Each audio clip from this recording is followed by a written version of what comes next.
The CEO of McDonald's just went on CNBC and said that we are now living in a two-tier economy. If you're over 100K a year, you're fine. And if you're not, you're getting crushed.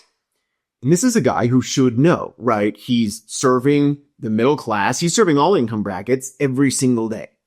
And on the surface, this looks like terrible news. And in a way, it is. But it hides a deeper truth about what's really happening in our economy. And it's one that we all need to understand if we're going to survive and thrive in the years ahead.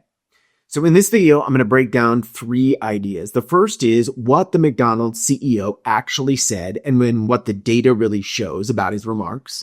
2 is why even 6-figure earners are still feeling squeezed. And then 3, we're going to talk about the deeper divide that explains all of this and what you can do to get on the right side of it. If you're new here, my name is Brendan Dell. I'm an ex-Fortune 500 startup consultant, and this channel is about building time wealth, which is freedom over your time, your energy, and your attention. So whether you work in tech or business or just want more control over your life, I break down what's really happening in the economy, in the world of work, so you can stay ahead of the shifts and thrive. So if topics like this are interesting to you, hit subscribe, and then also make sure you hit the bell so you get notifications on everything that comes next. So first, let's talk about what the CEO actually said and do a reality check. Before we go further into this, I think it's really important that we take a moment and look at what CEO Chris Kempczinski, I think is how you say his name, said in his remarks to CNBC. So we'll watch the quick clip here. Yeah, and part of what we also saw was that, particularly with middle and lower income consumers, they're feeling under a lot of pressure right now. I think there's a lot of commentary about what's the state of the economy, how's it doing, and what we see is it's really kind of a two-tier economy. If you're upper income, earning over $100,000, things are good. The stock markets are near all-time highs. You're feeling, quite confident about things. You're seeing international travel. All those barometers of upper income consumers are doing quite well.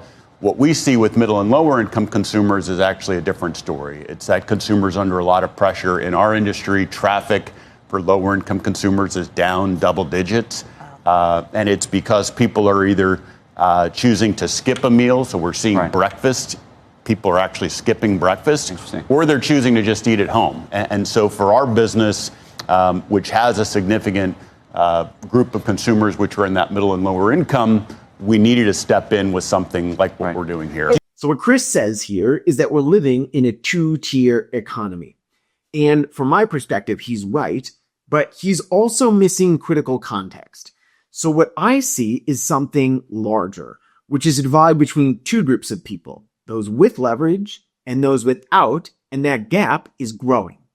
And because even among higher income brackets, what we actually see when we look at the data is people are being squeezed. So increasingly, people earning over 200K report living more and more paycheck to paycheck.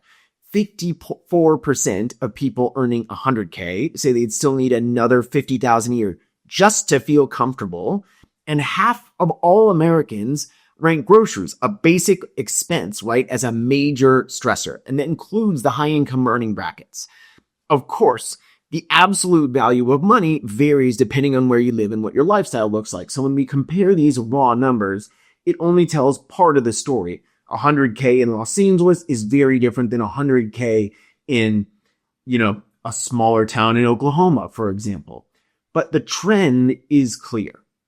What used to feel secure no longer feels safe. And that's across the vast majority of the US.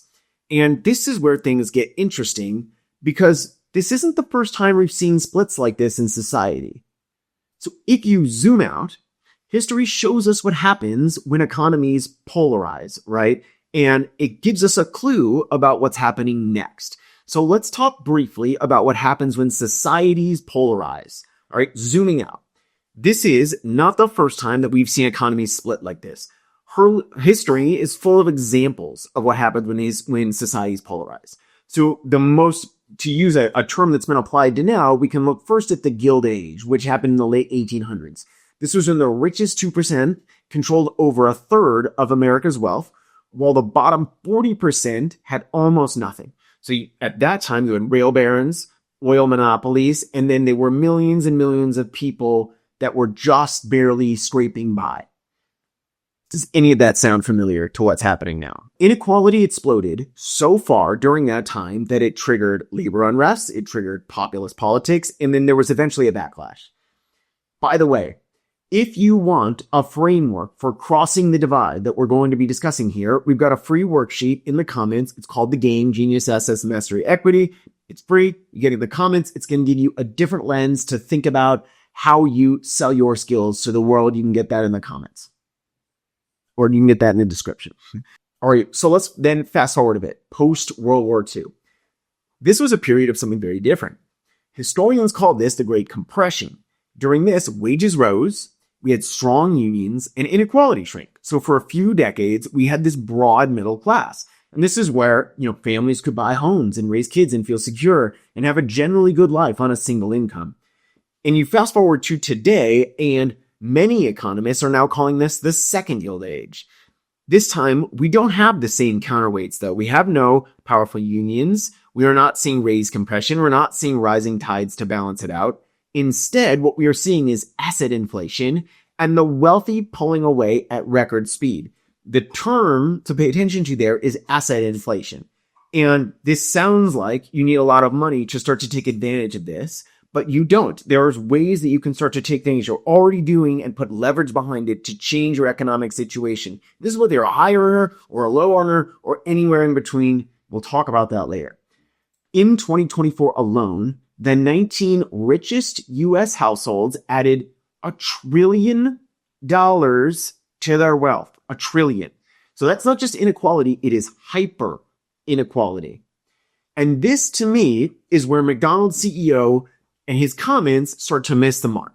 Because the real divide is not simply rich and poor, or 100K versus 50K, or 200K versus 100K. The real divide in our economy now is people who own leverage and people who are someone else's leverage. So let's unpack this idea now. So economists often refer to economies of the type we're in right now as barbell economies. All the weight is piling up at the extremes. At one end, the wealthy are getting richer, and at the other end, people are just really struggling to get by. And then the whole middle class is hollowing out. The comfortable middle class society that once defined this country is vanishing. This is not a video about policy because, from my point of view, there is nothing that I can do or you can do about we can vote, these kinds of things. But what we can do is control our individual outcomes, right? We can, within the game that we have available to us, the cards that are dealt, what can we do? That's what we're going to talk about here. So when I look at the economy, in this barbell economy, it's all in the stats, right? And we've talked about this in previous videos. The top 1% hold 34.8% of U.S. wealth. The bottom 50% hold just 2.6%. Gilded Age, right? And this is why the McDonald's CEO feels like higher income earners are fine, right? If you're making six figures or more, yeah, you can still afford the combo meal, right? But you're still, and like with that, you're still spending in restaurants. You show up in their data, and on the surface, okay, they're still spending at McDonald's. But this belies a broader insecurity in our economy. The truth is, even people at six figures do not feel safe, and more than half of six-figure earners are reporting living paycheck to paycheck. So why is this the case? Being in a so-called upper tier of society does not mean you're thriving. You might look asset rich on paper, right? Maybe you've got a nice house, 401k, and you've got more security, but you are cash poor, you're stretched thin, you're time starved. I talk to people all the time who are working harder and harder than ever, but they still feel stuck. Surveys reflect this reality. They show that 85% of six-figure earners report cost of living stress and anxiety. So I'm curious from you out there, like, what do you see around you?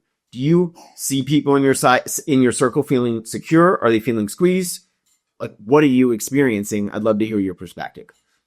So here is, for me, the deeper truth. The real divide isn't just rich versus poor. It's not 100K versus 50K. The divide is between people who own leverage and people who do not. So what is leverage? Let's create a simple definition. Leverage is what lets one person's effort create outsized results.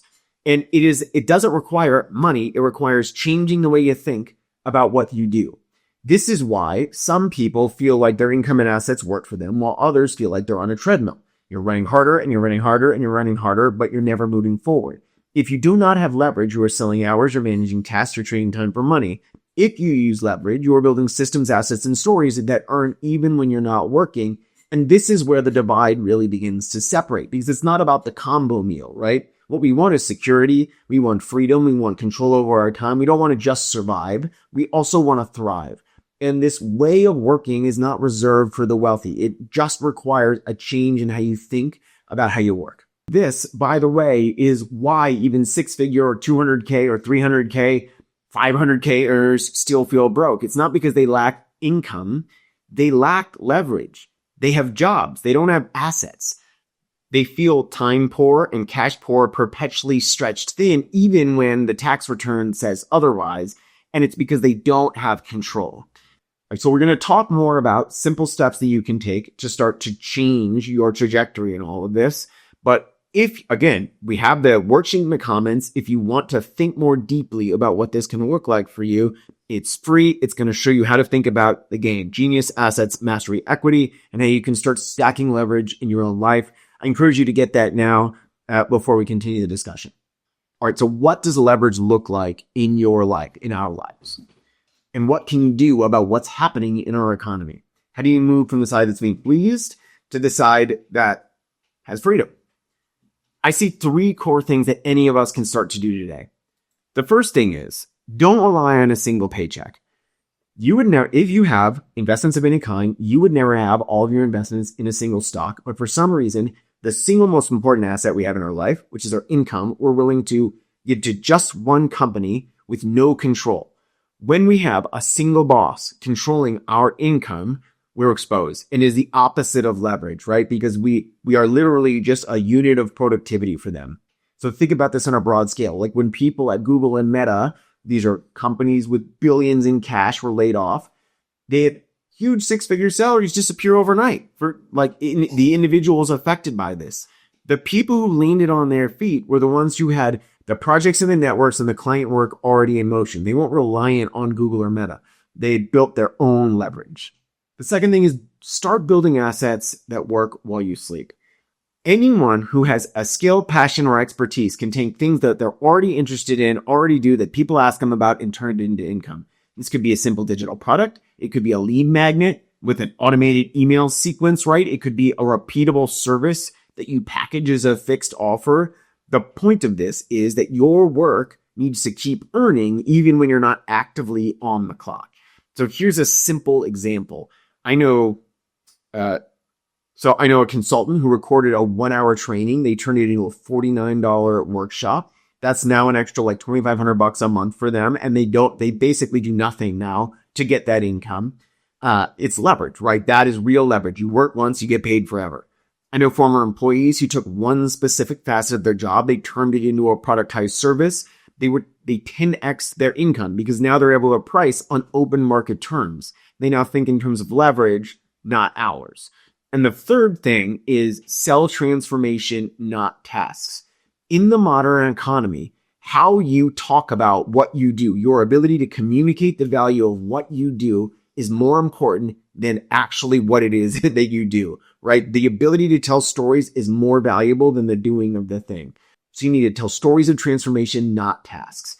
When you have a job, people pay you more because you're busy, right? The more busy you are, the more valuable you are. When you are a consultant, the faster you can get me to a result or to feeling better about a problem, the more I will pay you for a smaller increment of time. When you change the story you tell, they will pay you more because you solve a painful problem and create an outcome that they care about. The moment that you shift from selling time to selling transformation, you unlock pricing power. One example, a copywriter charging $50 an hour, right? That's very easy to replace, especially in the age of AI.